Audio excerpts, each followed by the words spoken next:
What's up, y'all? I'm back with Justice reaction to Tyler leaving 2Hype.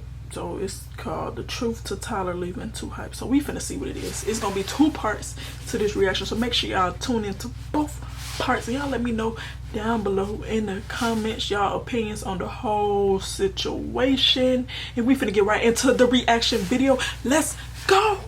Recently, Tyler made a video about why he left 2Hype, and in that video, he made a lot of false claims about me and manipulated different events and left out a lot of the story. So in this video, I'm going to give you guys a timeline. Okay, we already started up hot. Hold on, bro.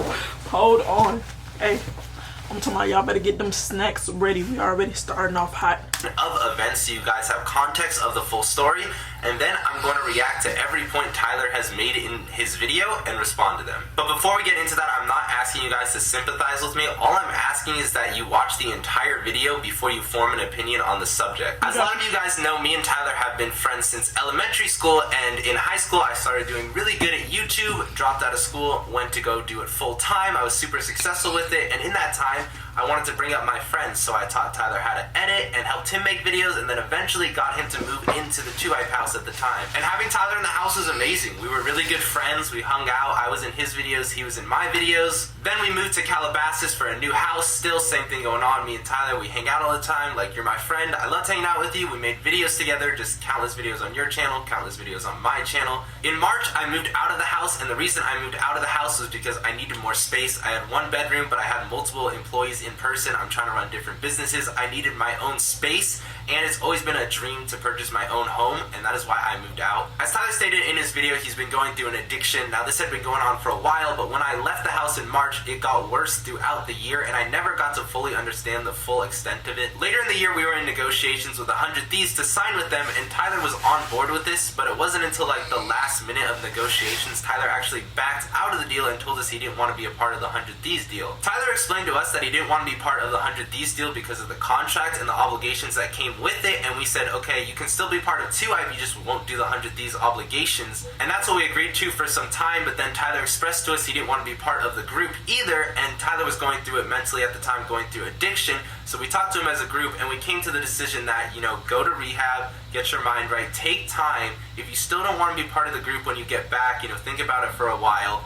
You don't have to be part of the group, but don't make this life-changing decision until you get your mind right. Tyler went to rehab, and about 20 days later he came back, and there wasn't much communication when Tyler came back. I texted him a little bit, but I felt like he was avoiding me. For example, he came to the house to drop off something for my roommate Rick, but didn't come inside to talk to me. James came to his door, knocked on it. You wouldn't even open the door to talk to James after you came back from rehab. Shortly after that, your dad emailed us demanding documents. And to give context on Tyler's dad, Tyler, over the years, you've only said negative things about your dad. I've only had limited experiences with him, but you always expressed to me that your dad was a negative influence. As you can see, this email shows Tyler's dad reaching out for these documents. Now, while this was happening, Tyler's dad met with our manager and made physical threats on multiple people in the group, and as you can see, Tyler talks about it in this clip. The reason that Chris hired security was because my dad.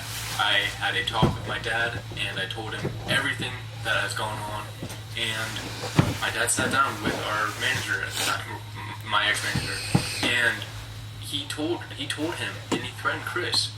Multiple people had to hire security because they did not feel safe. Tyler, you never messaged anyone once apologizing for what your dad did. The only thing you messaged us after that was threatening emails, threatening legal action. We did not give Tyler's dad those documents he requested because he threatened our safety. People had to hire security. He has zero right to those documents that he's requesting. Tyler does. Tyler did not ask for them. It's coming from his dad. He then sent another email requesting even more documents from us. It is a very, very long email, and there's a lot of private information. As you can see, it's blurred, but I will read different sections from it. I will look forward to hearing from an officer of 2Hype Court. If I do not hear back within a reasonable and appropriate time frame based on the fact that my earlier email was ignored, which I explained why it was, I will stop all communication and bring legal action on behalf of Tyler Glenn Mopey against all parties mentioned in this email. And Tyler never mentioned the fact that he came at us legally first. If no criminal violations occur, then all being accused will be vindicated, and those who have accused with be left to lick their wounds. But if the violations did occur, you ignore this email, this sees the inside of a courtroom. All penalties will be enforced to the fullest extent of the law and no friendly considerations will be given to any party. And then at the end of the email, this is how we found out Tyler was leaving 2Hype. It was an email from his dad that had legal threats, and it said, "In closing, I would like to remind you all that Moby walked away from 2Hype for moral and ethical reasons that involve the actions both personally and professionally of the 2Hype members, and he was not pushed out or forced out. The plan was for when Tyler got back from rehab to tell us whether he wanted to be in the group, how he was feeling, but no, you didn't come to us, you didn't have a group discussion with us. We've had to find out from your dad in an email where you're literally threatening us with lawsuits, Tyler.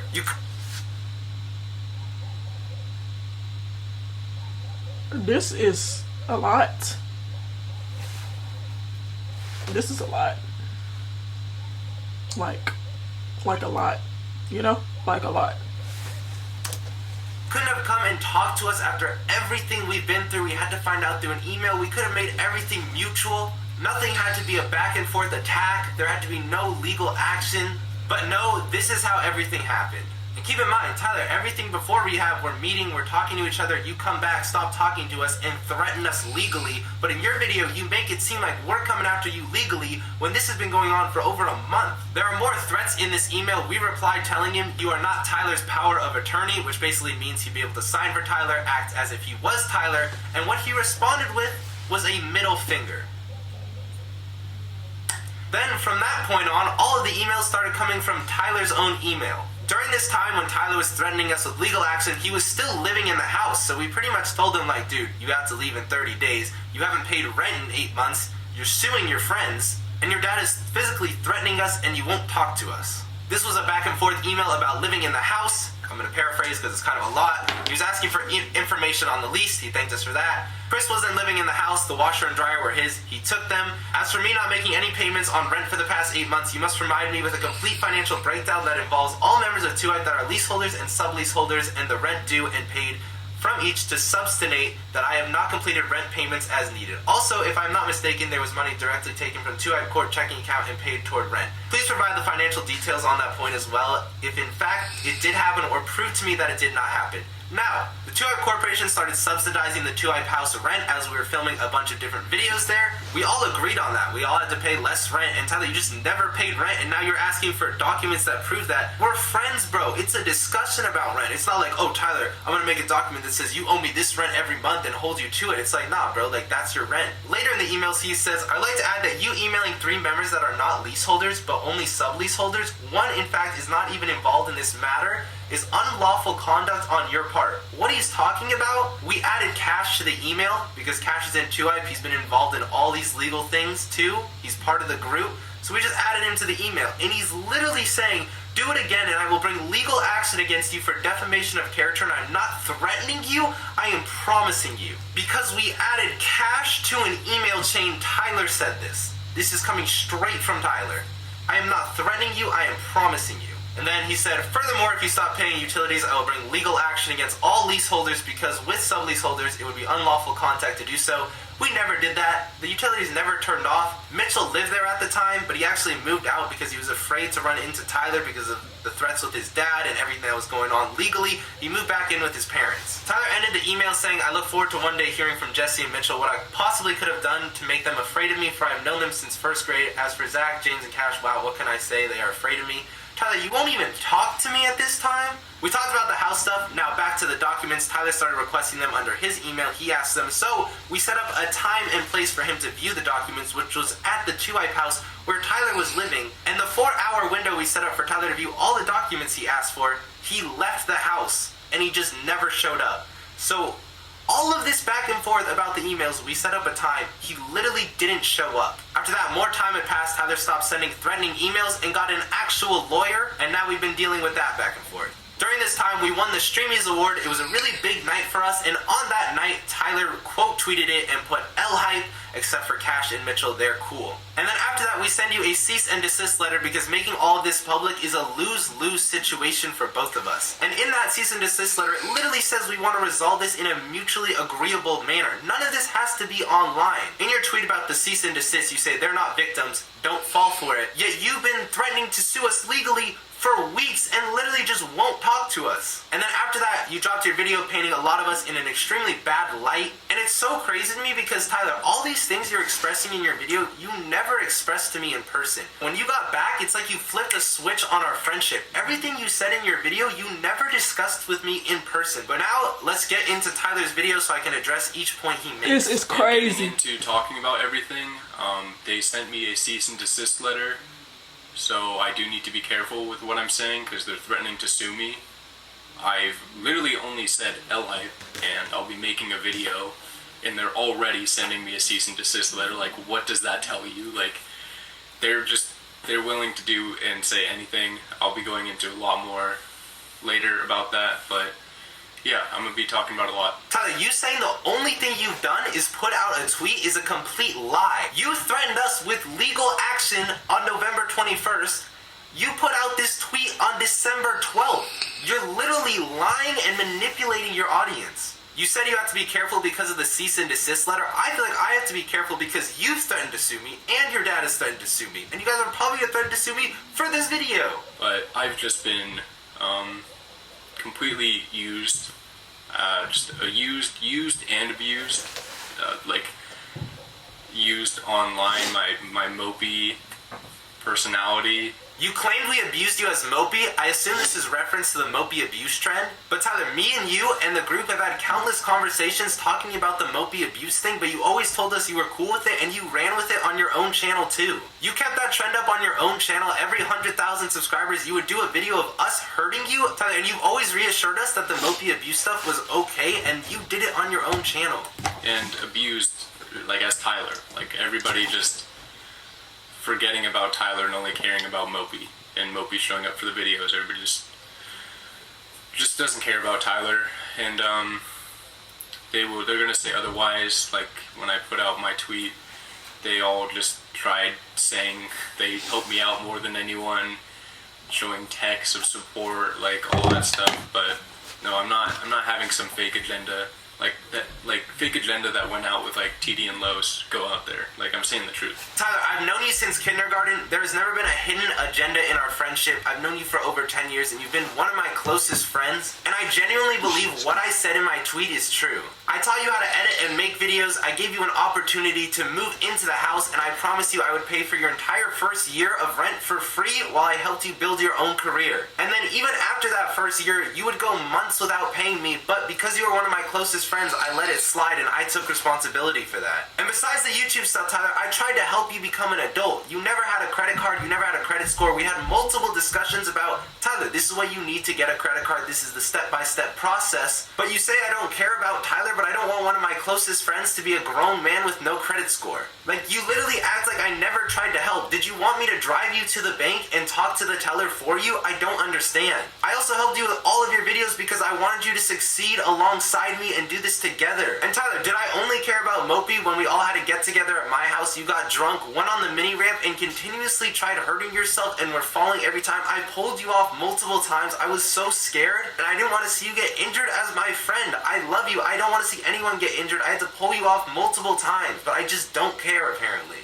I'll talk about all this more later in the video, but I genuinely feel I've always tried to help you, Tyler, not Mopey, with what you're going through. Yeah, going into each one of the individuals that I have issues with, I'll start out with Jesser, because everybody's probably wondering, like, wasn't that your friend since elementary school? It's like, yeah, he was. He's gone, though. It's just Jesser. There is no Jesse. And he's been doing some really nasty stuff that I don't ever care to see him again or talk to him again. First of which, that happened more recently, but I'll get into stuff that happened over the year and past years, and Chris was supporting this too, but Jesse saying I'm fighting serious demons and he's worried about me and basically just painting me out to be like mentally unstable because I put out my L-Hype tweet. Like, I can't describe how I feel about the manipulation and like the disgust for what he's doing. Tyler, the reason I said you were fighting demons is because I didn't want to publicly tell everyone you were going to rehab. I didn't want to publicly say you were going through an intense addiction. That's very personal, and it wasn't my place to say that. I also said don't fuel someone who's not okay. I apologize for this comment. It was insensitive. In the moment when I made that video about you, I was extremely emotional. And Tyler, you were going through it mentally. As you discuss later in the video, you talk about how you're drinking, you're smoking, you're vaping, you're hurting yourself. You said these things in the videos. You were going through it. You were fighting demons. Yeah, I've been abusing the sauce, the devil's lettuce. Ish. I'm not saying the word for demonetization or whatever, but yeah, I've been abusing that, nicotine, and in the past year, alcohol, like, really badly. Tyler, I apologize that my words were portrayed as calling you mentally unstable. That was never my intention when I said you were fighting demons. I believed it was appropriate to say this because I didn't want to expose private information about your substance abuse, and Tyler, you were going through a battle with yourself. As you said, you were going through a really bad period of your life this year. It was never meant to call you mentally unstable at all. I never thought that getting into YouTube years down the line, I would be having my own brother manipulated by Jesser and tried to be used against me as a manipulation strategy by him to make people think that he cares about me and that he's reaching out to my family to support me. Like, I can't even, like, it's crazy. I'm speechless. I don't know how to form words right now because it's so ridiculous. This is my fault. I definitely should not have mentioned your mother or your brother in the video. That was inappropriate of me. When I did make the video, it was very emotional. At least he's owning up to his mistakes. So this is crazy as heck. Your brother called me after. I apologized to him. Do I regret talking to your mom or your brother? No, absolutely not. The reason I reached out to your brother is I expressed my concerns about you hurting yourself, Tyler. There were things that you did that you didn't tell him about and you were hurting yourself, and I was concerned as a friend. And same thing with your mom. That's what I reached out to her about, was you hurting yourself because I'm worried about you. So no, I don't regret reaching out to your family. Do I regret putting it online and mentioning it publicly? Yes, 100%. I should not have done that. That was my fault. After I saw Jesse talk about my brother in his video and my mom too, which is 100% not okay with me, I texted my brother and this is what he said. I can't imagine how weird it was for him to be talking to Jesser, and like they've never talked before, and he's trying to make it out like he was trying to help me by talking to him on the phone, and then he just said online like he's like it. I don't even know what to say. Tyler, you say I've never talked to your brother before. This is simply a lie. I've known you since kindergarten. He's your brother. He's come to the house many times. We've done videos together, literally on your channel, so I have talked to your brother before. Yes, I did express to your brother about the hate because I didn't want it to be a back and forth, a lose-lose situation of us dropping videos together. I was talking to Preston about how we could keep this offline. And obviously, as I said earlier, I was expressing my concerns of you hurting yourself to him. And if you meant I had never talked to him on the phone or about your addiction or what you're going through with him, yes, that is true. That was the first time I talked to him about it, because I didn't have any way to communicate with you, Tyler, so I had to go to your family to express my concerns as a friend. And the eyes too, like he probably just rubbed his eyes and started to just get watery eyes. Like it's an act. It's all manipulation act. He does not care. He only cares because he wants to uphold his online image. That's all he cares about. That's all they all care about. That's it, and they'll say and do anything to keep that. Tyler, you said I rub my eyes as a manipulation tactic to look sad, when this whole back and forth, like, this has been some of the lowest points of my life. This situation is literally the only thing I've been able to think about in the last month. I can't even sleep at night without thinking this. This is extremely emotional, this situation for me. And to you acting like, oh, I'm just rubbing my eyes? What? Bro, I've always loved you, and then I get betrayed. This whole situation is extremely personal and emotional to me.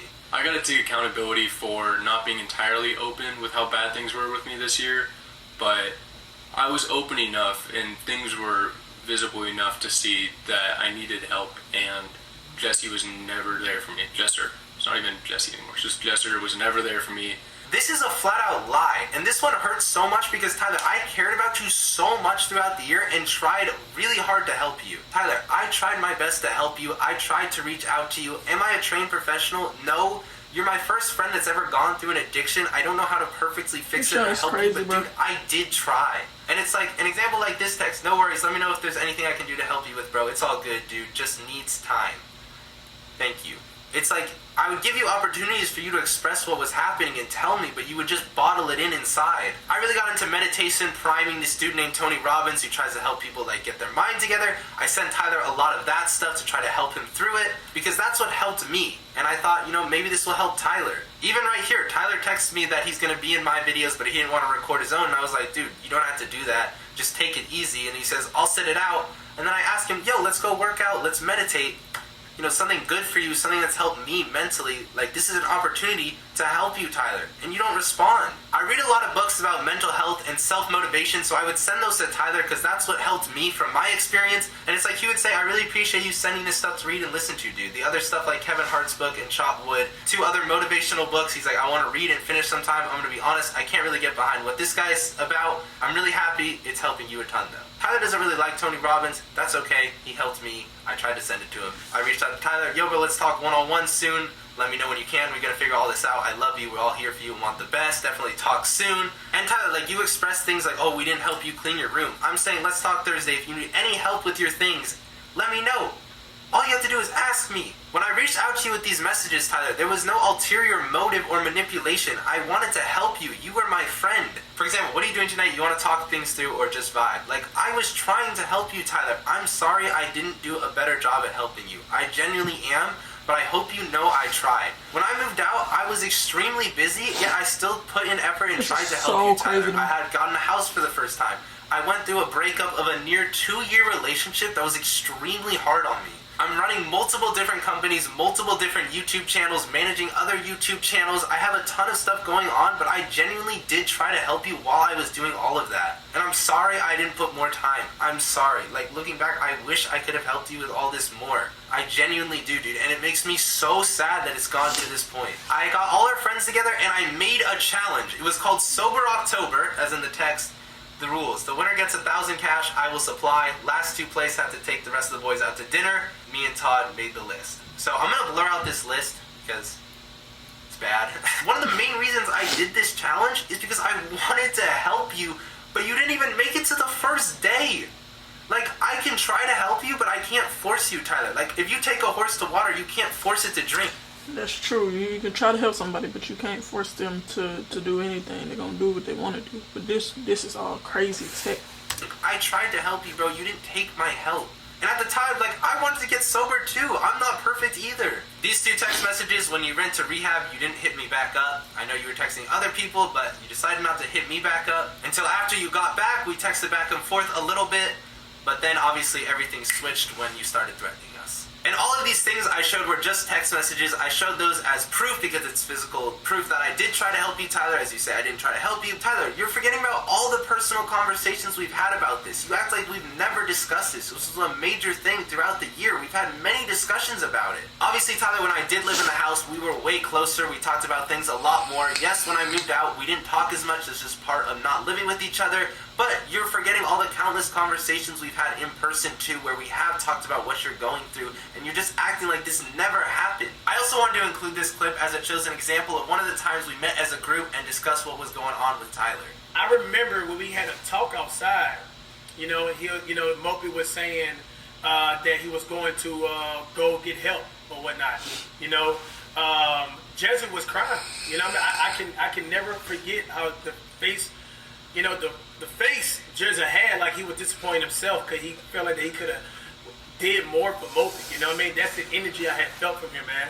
When I talked to him in person and he said I hugged him and tried to use it against me, whatever, like, he hugged me. I wish I said just, like, I don't get away, like, whatever, but, yeah, My contact is bothering. He asked me what my goal was with the LI tweet and if I wanted a bag.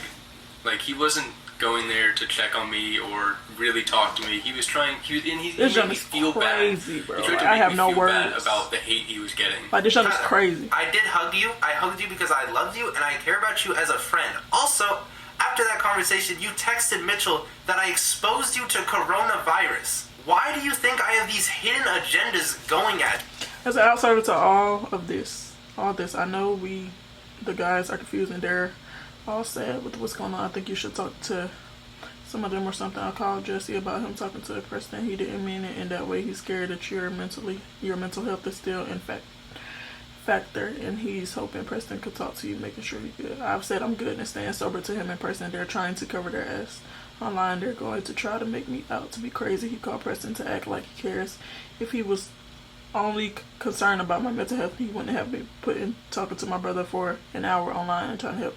Look at what my brother said, dude. Jesse is manipulating you too. Also, they literally exposed me to COVID and put my family at risk. No mask, and Jesse and Zach hugged me. You think I'm hugging you to give you coronavirus? I don't have any hidden agenda against you, Tyler. I love you as a friend. Alright, y'all, so we finna drop the part 2 right now.